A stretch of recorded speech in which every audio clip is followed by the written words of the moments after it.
할렐루야. 오늘은 에스겔 12장 말씀을 통해 은혜를 나누겠습니다. 에스겔 12장은 이스라엘 백성들이 하나님의 경고를 무시하고 멸망의 길로 나아가고 있는 상황을 보여줍니다. 에스겔은 하나님께서 주시는 상징적인 행동을 통해 예루살렘의 멸망을 예언하고 백성들에게 돌이키라는 경고를 전달합니다. 그러나 그들은 경고의 메시지를 받아들이지 않았습니다. 오늘 말씀을 통해 우리도 하나님의 경고의 말씀이 들릴 때 무시가 아닌 회개하고 돌이키는 신앙을 가지고 있는지 생각하며 돌아보는 시간이 되어지기를 소망합니다.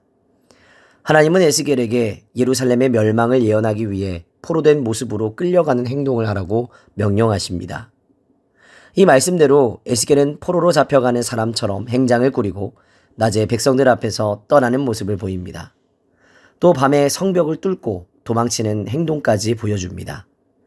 이 모든 행동은 예루살렘이 바벨론에 의해 포위되고 사람들이 포로로 잡혀가는 장면을 예언적으로 보여주는 것이었습니다. 또 13절 말씀을 보면 그를 끌고 갈대아 땅 바벨론에 이르리니 그가 거기에서 죽으려니와 그 땅을 보지 못하리라 말씀하시며 유다 왕과 지도자들이 잡혀가게 될 것을 말씀하십니다. 이 예언은 후에 바벨론에 의해 예루살렘이 함락되고 시드기야 왕이 눈이 멀게 되어 포로로 끌려가는 사건을 예언적으로 묘사한 것입니다. 이것은 어떠한 행위가 아니라 하나님이 직접 말씀하시는 심판의 경고였습니다. 그러나 백성들은 이 경고를 무시하고 여전히 우상 숭배와 죄악 가운데 있었습니다. 하나님은 에스겔에게 또 다른 행동을 명령하십니다. 너는 떨며 내 음식을 먹고 놀라고 근심하면서 내 물을 마시며. 에스겔은 두려움과 공포 가운데 음식을 먹고 물을 마시는 모습을 보여줍니다. 이것은 예루살렘이 멸망하게 될 때 사람들이 느끼게 될 공포와 절망을 상징합니다. 하나님은 이스라엘 백성들의 악행으로 인해 황폐하게 될 것을 경고하셨습니다. 모든 것이 파괴되고 사람들은 두려움 속에 살아가게 될 것입니다. 이 말씀은 하나님의 경고를 무시하는 모든 사람에게 주시는 경고입니다. 우리가 하나님의 말씀을 무시하면 결국 두려움과 멸망을 피할 수 없게 되는 것입니다. 하나님은 이스라엘 백성들의 속담을 이제 지적하십니다. 날이 더디고 모든 묵시가 사라지리라. 백성들은 하나님의 예언이 이루어지지 않을 것이라고 속담으로 비웃고 있었습니다. 하나님의 경고를 가볍게 여기고 멸망의 위기를 무시했습니다. 그러나 하나님은 분명히 말씀하십니다. 내가 말한 말이 다시는 더디지 아니하고 내가 말하리니 그대로 이루리라. 하나님은 백성들의 불신앙과 무시하는 태도를 지적하시며 하나님의 말씀이 반드시 이루어질 것을 경고하십니다. 오늘 우리도 하나님의 경고의 말씀을 가볍게 여기고 있지 않습니까?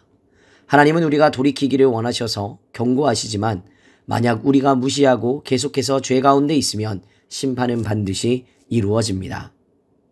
하나님은 에스겔을 통해 여러 번 경고하셨지만 백성들은 이를 무시하고 자신들이 안전하다고 생각했습니다. 우리의 삶 속에서도 하나님의 경고를 듣고 즉시 돌이키는 것이 중요합니다. 이스라엘 백성들은 겉으로 예배를 드렸지만 실제로는 하나님의 말씀을 무시하고 자신의 뜻대로 살았습니다. 우리의 신앙도 겉모습만이 아니라 마음 중심으로 하나님을 경외해야 합니다. 사람들이 조롱하고 비웃더라도 하나님의 말씀은 결코 헛되지 않습니다. 하나님의 약속도 심판도 분명히 이루어집니다. 우리는 하나님의 경고를 무시하지 않고 귀 기울여 들어야 되는 것입니다. 지금은 은혜의 때이며 하나님께로 돌아갈 수 있는 기회가 주어져 있습니다. 우리가 하나님의 경고를 무시하지 않고 겸손히 회개하며 돌이킬 때 하나님은 우리를 용서하시고 회복시켜 주실 것입니다. 오늘의 기도 제목입니다. 하나님의 경고의 말씀이 들릴 때 무시하지 않고 회개하며 돌이키게 하소서. 하나님의 말씀을 귀 기울여 듣고 순종하는 신앙을 가지게 하소서. 우리의 마음이 온전히 하나님을 향하고 믿음으로 살아가게 하소서. 함께 기도하겠습니다. 거룩하신 하나님, 오늘도 말씀을 통해 우리의 죄를 깨닫게 하시고 경고의 말씀을 주시니 감사합니다. 우리가 하나님의 경고를 무시하지 않게 하시고 즉시 회개하고 돌이킬 수 있는 귀한 마음을 허락하여 주시옵소서. 하나님의 말씀을 가볍게 여기지 않게 하시고 온전히 주님의 뜻을 따르는 지혜로운 자가 될 수 있도록 역사하여 주시옵소서. 감사드리며 거룩하신 우리 구주 예수 그리스도의 이름으로 기도하옵나이다. 아멘.